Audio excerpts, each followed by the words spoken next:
And welcome everybody. Oh, I need to hit the transition button. Oh no, start again. To week. Oh, I don't even know what week it is. Season 3 of Chair League, and my co-caster New Type will fill in the details there with week 4. Thank you. How you doing, New Type? Oh my gosh. I'm doing okay here on this fourth week of Chair League. We got a fun placement division match here tonight. Two teams here. We've got established wait time and team Established. bronze. Estimated, excuse me. It's the okay. exact opposite of established. We've got estimated wait time and team bronze 5. Both these teams, as I mentioned, in the placement divisions, they're looking to put some matches behind them before they can move on to the actual divisions in Chair League. Estimated wait time 0-2 so far this season. They fell last week versus Christian Lee Mingle, looking to pick up a win here tonight. And Team Bronze 5 are 1-1. And last week they walked away with a victory versus Team Deuce Deuce.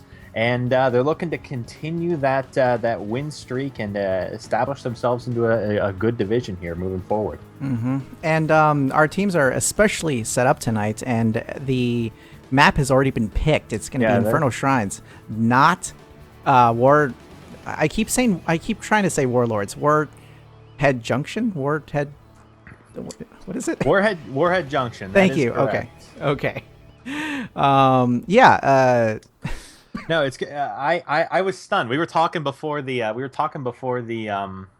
the cast began, just while I was pre-gaming here, and and we said, hey, last week it was basically nothing but Braxis holdout. The week it came out, nothing but Braxis holdout.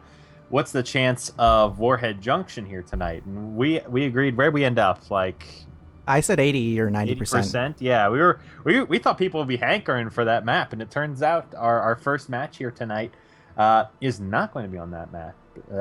Tonight we're going to be on Infernal Shrines. Yeah, but there have been a lot of changes this week. Holy crap. It's a small book, novella, if you will. Mm-hmm. I spent more time than I was allotted for lunch reading that. Yeah. It was just... can really... Yeah, pick your poison here tonight. I mean, a lot of people have been talking about how strong Chen has gotten as a result of his changes. Nazebo now has a very odd spot as sort of like this anti-mage, where he takes less ability damage at the expense of more attack damage. If you build him that way, that's a talent that he was recently given. We've seen some big changes to ETC. A lot of his critical talents from the last patch have been sort of baked in now, and we've got a whole new hero on the board. We've got Zarya added to the roster, kind of sitting in an odd hybrid between like Medivh and like maybe Tyrael, etc. I don't know, but a sort of pseudo support tank who can help protect her allies. Yeah, it's crazy. I mean, I'm super excited for an ETC. I really, really, really want to play ETC. So that's a different story altogether, though. Yeah, we'll have to see. We'll have to see what the decisions are here tonight. I mean, it's Infernal Shrines, and so heroes. The name of the game here tonight is going to be lane rotations and wave clear.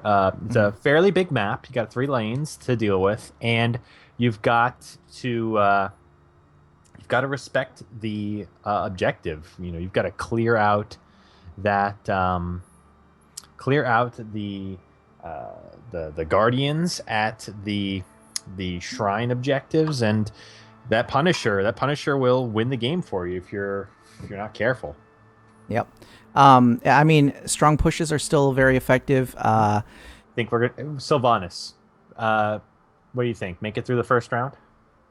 I mean, I don't know. I don't know with this is placement. I don't know. I mean, Sylvanas is typically a hot priority pick on this map. Backing a Sylvanas push, backing a Punisher with Sylvanas is absolutely brutal on this map. Mm-hmm. And this is a map where, like Johanna is very good.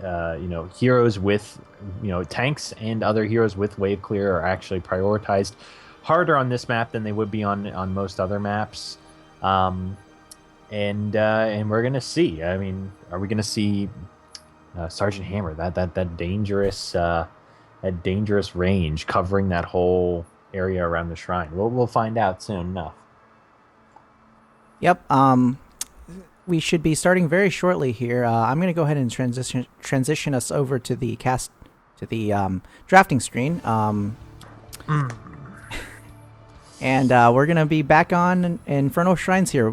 A good old favorite. I mean, I am a big I like fan this map of this one. a lot. Mm-hmm. I like this map a lot. There's a lot going on this map. Global heroes. I feel like we say this about every map, but global heroes are really valuable on this map. Being able to delay rotating to that objective, getting a little more extra soak, getting some push if needed, and then getting into position to help your team on the objective is really nice on this map. Yep. Hopefully we have Zarya on Top Drafter. I didn't really check, so. But well, yes. I mean, them's the rules basically. If it's on Top Drafter, it's legit. So we'll have to see how quick that got updated. Yeah. Yeah, I must admit this is the first time I've looked at it since the change went in this afternoon or this morning. And for those of you who are joining us, welcome, and don't forget to watch this match if you can on the Chair League site itself. I'll be posting the link to that match shortly here in the Twitch chat. Take advantage of some of the new features that have come in this season. You've got the opportunity to commend and sort of vote for MVPs and power players. But we'll get back to that in a second. We're going to be starting this draft up. Yeah, and we see Falstad banned immediately. Good choice. Again, Global Heroes, very helpful. Falstad recently got a change to his bribe build, actually, and I've seen pretty good work done on that bribe build. Not really isolated yet as a perfect, not really maximized and discovered yet. Yeah, fully, but.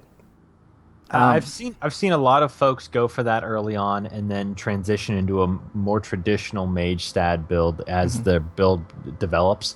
We see Zul picked off by Team Bronze 5. I think Zul's one of the power players on this map.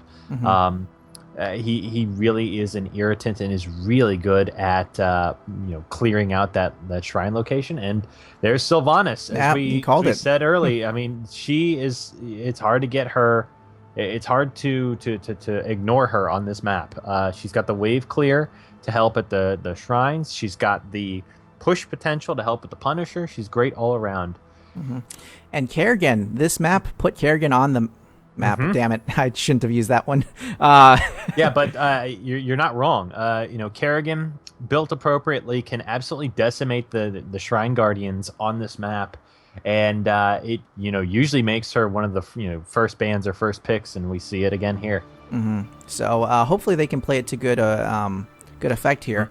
I have no doubts, actually. Kerrigan's seen a lot of pro play, and a lot of people have been practicing her, and she's back in the meta, baby. After changes, she's back. So Johanna picked up in response. She, with her Knights Takes Pawn built in now, is really good at wave clear.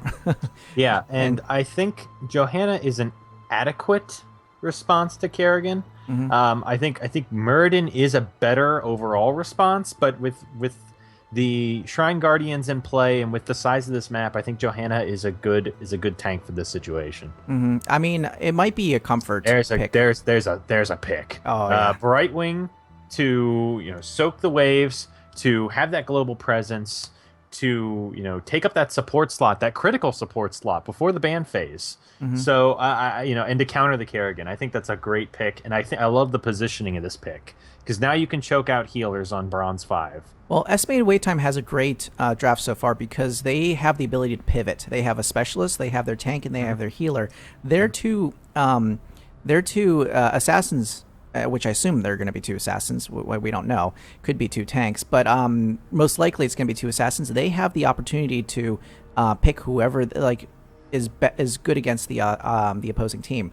This is how you want to draft. This is one of those where if you don't really know how the opposing team's going, they've shown Kerrigan and they've shown Zagara. Zagara doesn't really tell much. I feel like you got to get rid of a support that enables Kerrigan here. I think Uther might be a bit overkill, but a hero like Rhaegar, Uther, Tassadar, or Ariel, I could see getting rid of them here. Yeah, Tassadar would also be a good call. Yeah. Well, okay. There's the Uther, yeah. So Uther's a good choice. That way they don't have to worry about the de-shielded Kerrigan going nuts. I mean, just... And there still is a tank on Bronze 5, so, I mean, they could go ETC Uther here and create all sorts of shenanigans. Oh, God. So I think... Especially with the new ETC. Oh, my gosh. I think Uther is a good call here. Like I said, I think it's a little bit overkill, but at the end of the day, it is a good decision to get rid of him here. Yeah. So, let's see here. We didn't talk about them getting rid of Thrall. I don't think Thrall's a good pick on this map. He's okay, but they have generally a weak solo laner versus Zagara now. It's going to be Sylvanas versus Zagara, and all Zagara has to do is drop attacks on that Sylvanas, and she's just going to have to evade and avoid. Yeah, Sylvanas... Li Ming also picked up by Bronze 5, so they're going to wait to the very last pick to choose their tank. I wouldn't be surprised to see Tyrael or somebody similar here to support the Kerrigan. I was going to say a Nubarak. Well, it depends on the heroes the last here. 2 have estimated wait time, yeah. Yeah. I think Tyrael would go good with Bronze 5's current lineup. You're right. I do like Tyrael. Tyrael can be extremely damaging, and also with Holy Ground at 16 is extremely difficult to deal with positioning wise. He just blinks all over the map or all over the fight, and he controls the fight so well. Mm-hmm. Vala is picked up by estimated wait time, and Vala is I mean, she's a point of contention. Let's just put it that way in the community right now. Korea thinks that she's first picked material. If you go to Hot Slogs, she's bottom of the barrel. Mm-hmm. So an interesting decision there. I love playing Vala personally. Mm-hmm. So I always like seeing Vala get played. And I think right now the wave clear generally favors estimated wait time. Every single one of their heroes will be able to manage those shrines effectively. Mm-hmm. And I mean, if Vala is if Vala is in position, if she's at an appropriate distance away from the Kerrigan, she's going to be in good range to interrupt. Chromie picked up finally by estimated wait time. That's an interesting one. I don't think I agree with this one. Chromie is, I mean, she's safe. She's a sieging hero, and her distance was recently buffed a little bit to bake in a percentage of the of her level 13, I believe. You know what I think? I think they're confident with their general wave clear, and they want somebody to help mitigate the Kerrigan further, because Kerrigan, where she's going to be for like an extended period of time. When she performs that combo, she's going to stand still for a few seconds, and that'll give Chromie, who ostensibly would not be the combo target, she would probably want to be half a screen away, gives Chromie time to lay into that Kerrigan at a critical moment. I think it's going to come down a lot to the positioning on the Johanna, because if Kerrigan, Li Ming, Rhaegar, or Muradin get an opportunity to dive into that backline, if they get any sort of opening where Chromie or Sylvanas are exposed, the floodgates are going to open. Li Ming is going to go on a rampage, and it's going to be disastrous for estimated wait time. That being said, I think estimated wait time has the edge on the shrine fights. Yeah, Team Bronze 5 has a very divey comp. I mean, Maw to sort of zone out a couple of 1 or 2 heroes, maybe the front wall. Johanna is a wall, but she is stoppable with Maw. Or, I mean, they could go the split push methodology with Zagara. I mean, they have that flexibility. But Li Ming... I don't know if you can buy enough time with Zagara, though. Like, if Zagara is split pushing, there's so much damage in the other members of estimated wait time that the 4 members of Team Bronze 5 are going to have a really difficult time keeping up. And I mean, you have to remember, estimated wait time has Sylvanas too. So, any push that they enact is going to be that much more effective, crippling those towers and those forts. Yeah, I can't see them taking anything but Maw this game. It's Maw's going to be pretty much required, just because you need to take out Johanna so that you can get to the juicy, squishy backline. Yeah, I don't disagree with you. I see benefits in both, but yeah, this is a tough one to call. I'd give my initial edge would go to estimated wait time, but like I said, there is that one sort of, I don't want to say it's a weakness, but a lot is riding on Johanna's ability to keep Bronze 5 out of their backline. And if the Johanna player is incapable of doing that, it's going to be lights out for estimated wait time. Yep. So we're going to go ahead and get this game going here. We're really, really ahead of schedule here. I'm not used to this. I know. It's kind of wild, actually. And we'll do the introductions as per usual once we get into the game here. But yeah, I think we're split on terms of who won this draft. What do you think? Or didn't want to put words in your mouth there.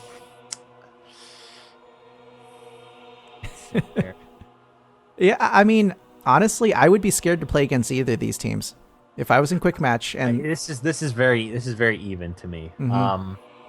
They both have global heroes, ostensibly. Zagara could go to Nidus Worm at level 10. Brightwing, right from the get-go, is a global hero.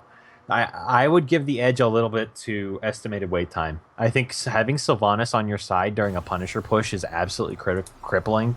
And you get one Punisher at like level 16, and that can end the game right then and there. All right, so in the blue corner on the left-hand side here, playing for team estimated wait time, we've got Draconic on the Sylvanas, Fusion on Johanna, Other Reader on Vala, Psygnosis on Brightwing, and Tangy Buffalo on the Chromie. I love that baby. name. On the right-hand side here, in the red corner, playing for Team Bronze 5, we've got Mange on the Muradin, Captain Murdoch on the Li Ming, Cassidy 14 on Rhaegar, Rogue JT, that's a lowercase JT, mind you, on the Kerrigan, and MV Parker on the Zagara. Alrighty, and Hearthstone cards all around. I love it.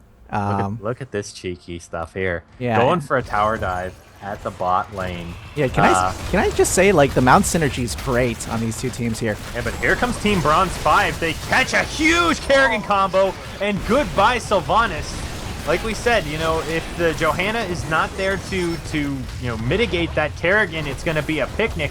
And between the Kerrigan follow-up and the Li Ming combos, they are able to also subsequently bring down the Johanna.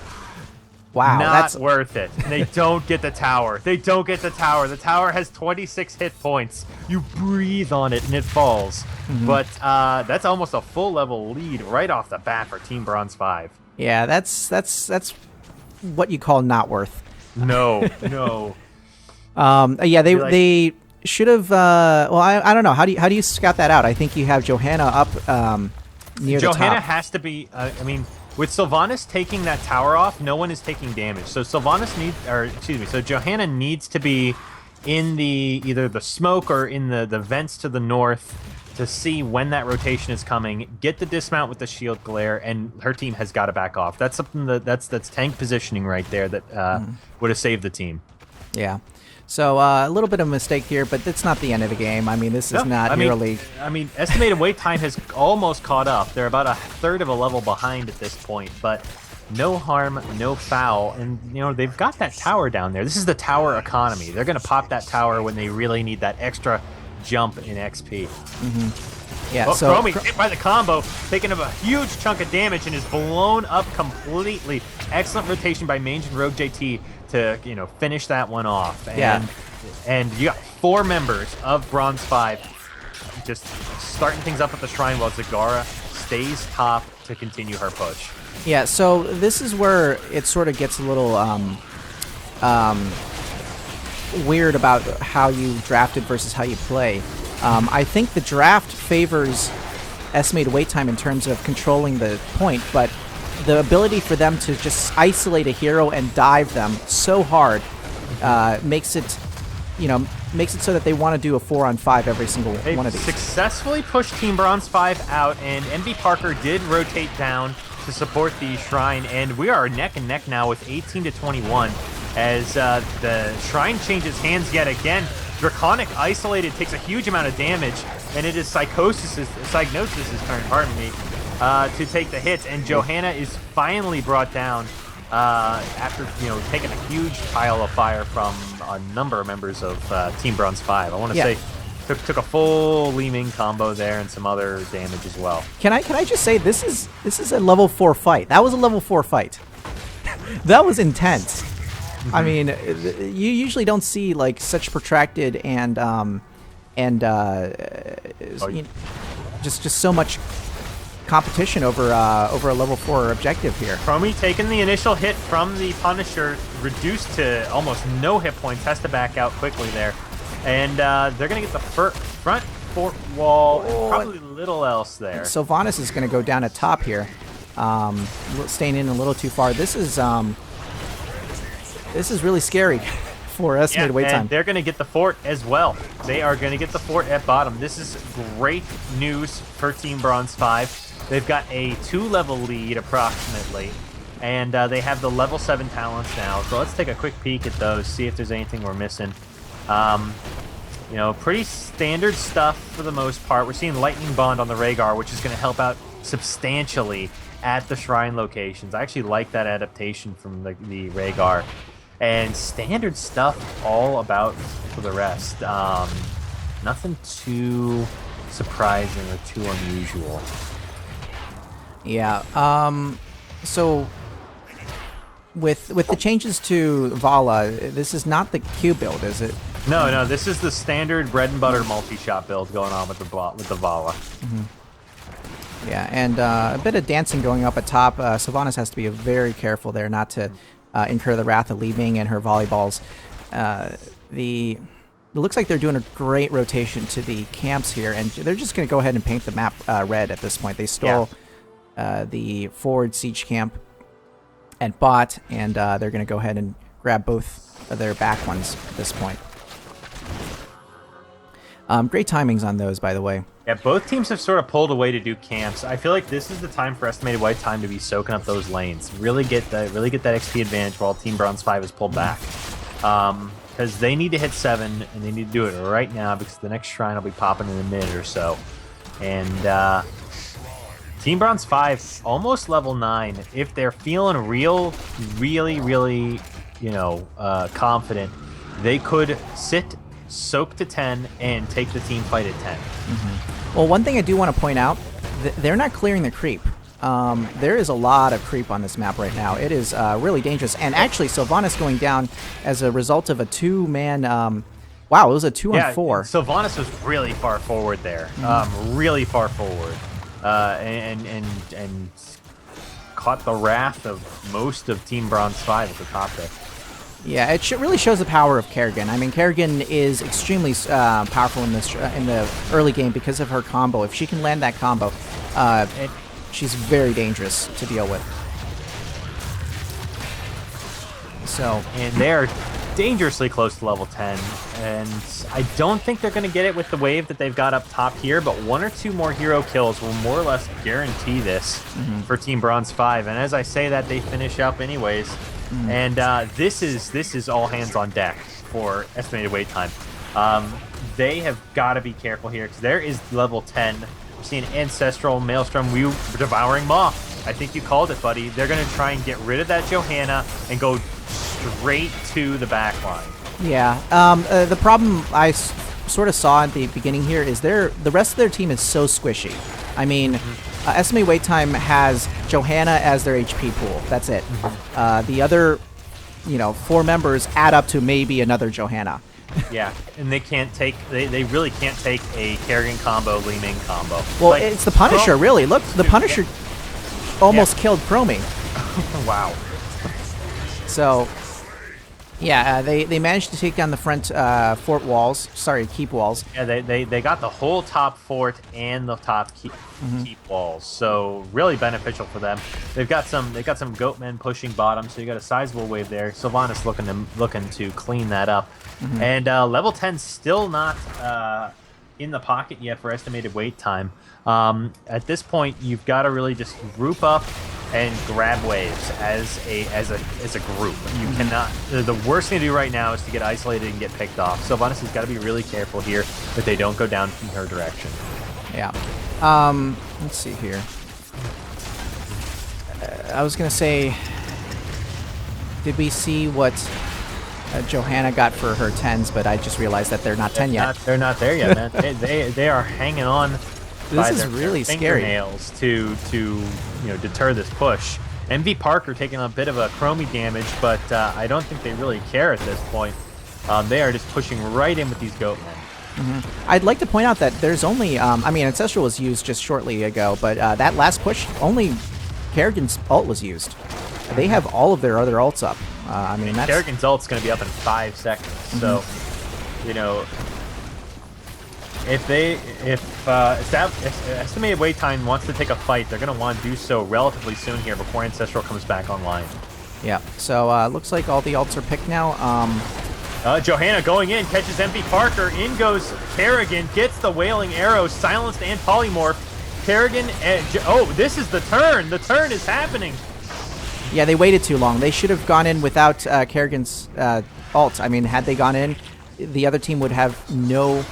response to it. Kerrigan got polyed and silenced, and subsequently, as soon as she got the chance to pop her ult, the damage was focused in on her and she was dropped. That was exactly what estimated wait time needed. Yeah, absolutely. Oh, and Zagara picked off by the Chromie. Long range! Oh! So this is where the... scope on the Chromie. Yeah, this is where the wave clear comes in right here. I mean, take a look at that wave clear. Already 21, 22, and we've only had this... this objective up for what, like 20 seconds? A few seconds. So yeah. This Punisher is 100% going in favor of estimated wait time. The question is, what are they going to be able to do with it? They've got to continue the momentum that they've currently got.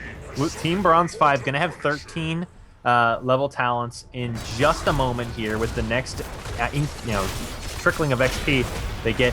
Kerrigan pulls the Punisher over.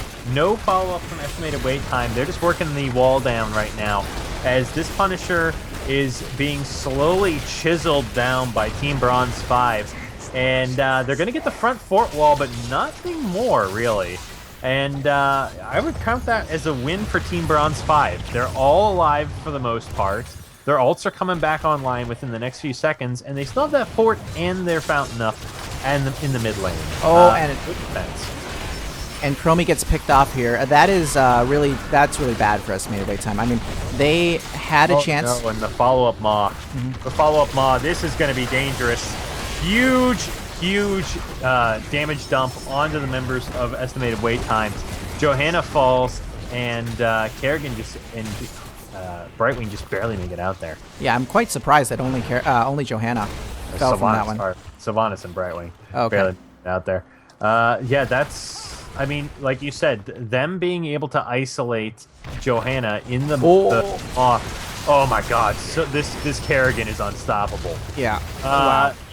Rogue JT has hit almost every combo that I've seen him, launch, and it's showing.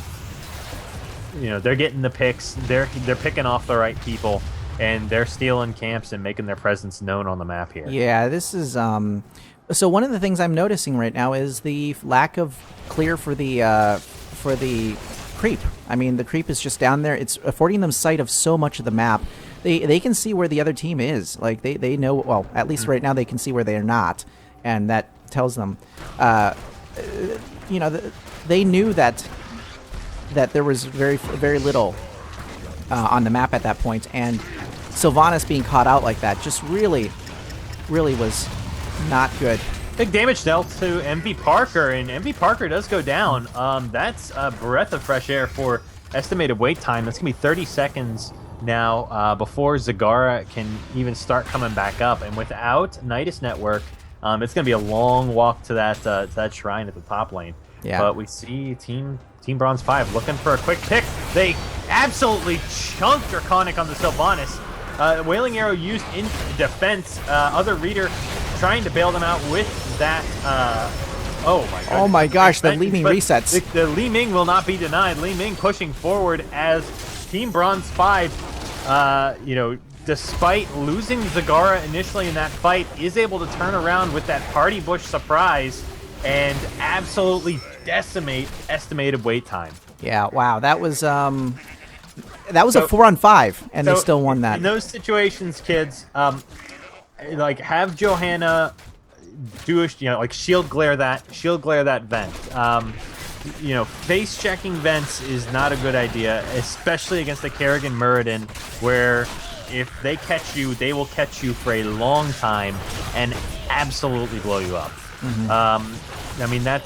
That right there. I mean, if you check that with a shield glare, or you check that with, a Vala Q or some other ability, your team is alive and your team's likely winning that team fight.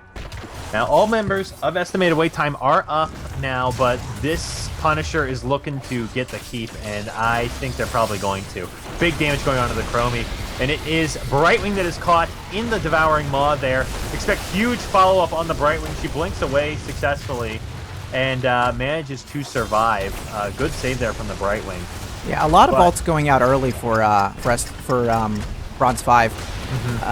That might be a little bit of a misplay here, because they need to group their ults in order for Li Ming resets to work effectively. Yeah, Muradin still has Avatar, and a lot of the members of Estimated Wait Time were low and had to back, so they were very close to securing a kill, just missed by an inch. But they are knocking on heaven's door right now, and I don't know how much damage they're going to be able to secure before Team Bronze 5 backs out. Just a little bit of core damage. 93% is where we're sitting right now. The top keep is down, and Bronze 5 pushing ahead with the level 16 abilities now. I mean, it's pretty much bread and butter builds through Team Bronze 5 here. Rhaegar with a little bit of some changes here. I love the Earthgrass Totem. It's going to help the Kerrigan and the Muradin land their skill shots that much more effectively. I think Team Bronze 5 are just putting on a clinic for how to enable a Kerrigan. And I think the Estimated Wait Time, sort of their composition is custom made right now to get hit by Kerrigans. Yep. One thing I do want to mention, they Estimated Wait Time did get away with that with only losing Johanna. That's the best you can ask for in that situation, where they were 16-13. So the 16 advantage on the side of Team Bronze 5, that is very dangerous. You do not want to be attacking into that. You want to be as defensive as possible, and only losing one member to that advantage is actually pretty impressive, and only 3% core damage too. That top keep is going to be a nuisance though, and they're going to have to babysit that for the rest of the match. Yeah, but they did get the bruisers up there, so yeah, that will help with it. Shrine is popping in the bot lane, which does favor Estimated Wait Time.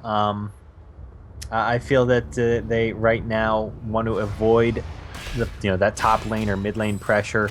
Let's see how they react to this. They have level 16. This is about as even as a fight as they are going to get. Oh, they're going to try to. Soon. But they have got to get rid of this creep. They know exactly where they are right now. And Kerrigan gets a free combo into the back line. Is successfully saved by Sylvanas in a Wailing Arrow. Huge Ancestral saving Rogue JT in double-digit hit points. And he goes right in, tearing into the Vala, tearing into the Brightwing.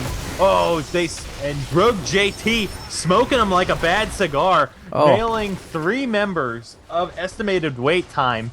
And that is it for this Shrine phase. Team Bronze 5 going to clean this Shrine up very, very quickly, I feel. Yeah, I really feel that Estimated Wait Time needs to address this creep. They're losing these fights because of the creep positioning. I mean, they can see how they approach each of these Shrine phases, and when you can see the other team and they can't see you, the advantage is all yours. So they're actually going to split this and try to do a 3-person push to try to get a little bit of fort damage down. If they lose anyone here, it's a wash though. So they have to not lose. I mean, what I'd like to see is, push that fort down while one person. You want a solo? Yeah, this is what they're doing. Yeah, great. They bail. This is textbook. This is exactly how you should be doing it. Sorry, I was taking a peek at something else here. And you have a strong solo Shriner, Kerrigan, probably one of the best in the business. Oh, look at their shields! Wow. Yeah, they're. Just gonna hold them up. Oh my God. Kerrigan basically has a whole extra hit point bar at this point. And with that aggressive defense that she took at 16 is paying off, and she took assimilation mastery as well. So the duration of the assimilation is even longer. Huge jump in. She jumped with the Brightwing. Yeah, she jumped with the John Cena. Oh my God! Tag team match made in hell. Oh my gosh.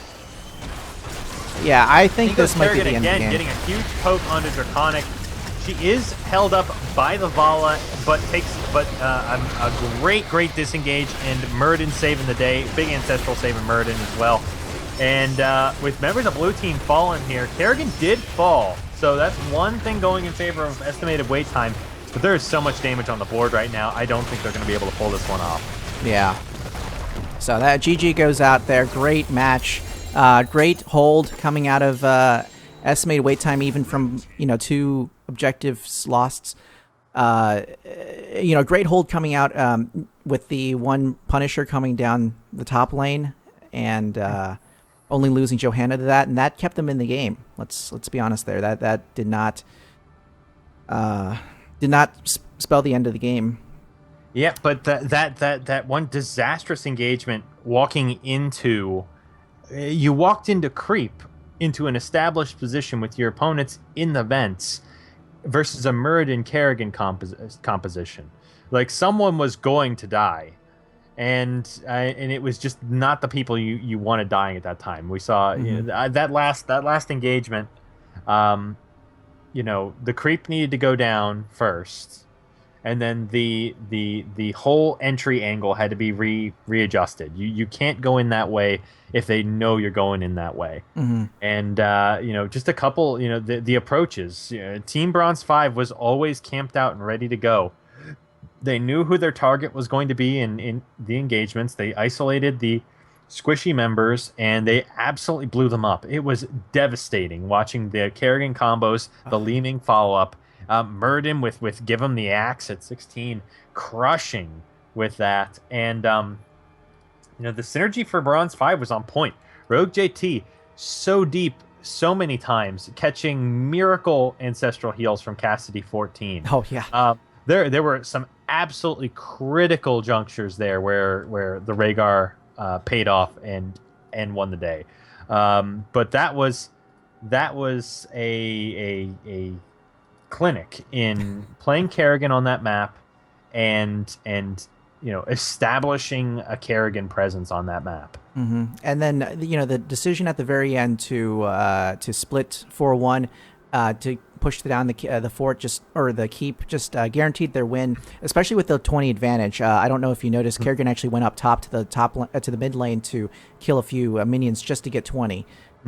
Just to push with 20, and really that just sealed the deal there. But great defense put up by estimated wait time. There was, like I said, the draft was a little bit off with Chromie in my opinion. She did put a lot of damage, but 73,000 damage. But that can only take you so far when the rest of your team only has a total of so much HP. There was just not enough HP for Brightwing to heal people up. Who do you sub out here, though? Chromie topped hero damage substantially. Whereas but I feel like where do you sub out here? You think Vala? You think you drop Vala for somebody else? I think in this situation you got to drop Vala for Sonya, and you have the Sonya matchup against the Kerrigan. You still have decent wave clear on the objectives, but you have someone who won't get just smashed in one combo. Maybe even subbing out Brightwing for Ariel with the Aegis. The Aegis could have saved a lot of people in those Kerrigan comps, Kerrigan combos.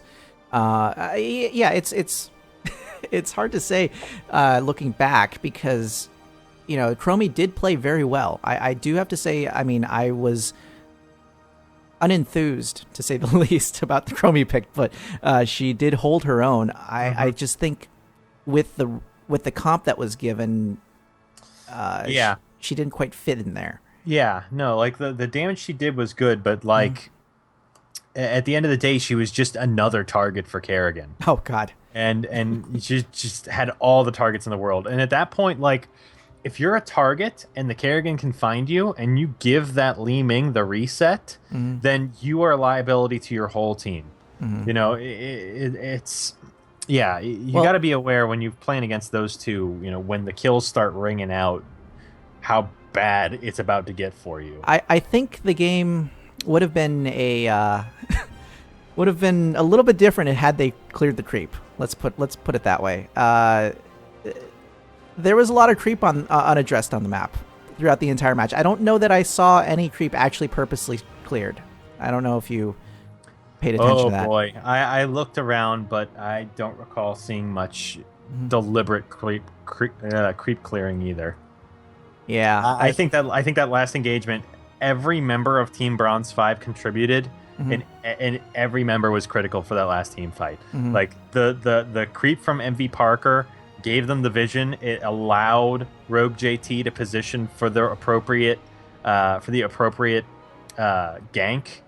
They caught the Chromie initially. Muradin went in and took most of the follow-up heat after Kerrigan cycled out. Rhaegar got the Ancestral off, and then Li Ming cleaned up after the first blow, after the first person was felled. Yeah, like Kerrigan took down the first person, but Li Ming, that was the finisher. I mean, she spiked the ball all over the place and finished mopping up the rest of the team. I mean, it was just the resets, man. It just reset upon reset.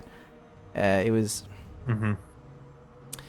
So that's it for that match tonight. Team Bronze 5 with the win. They're now running 2-1 for their record this season.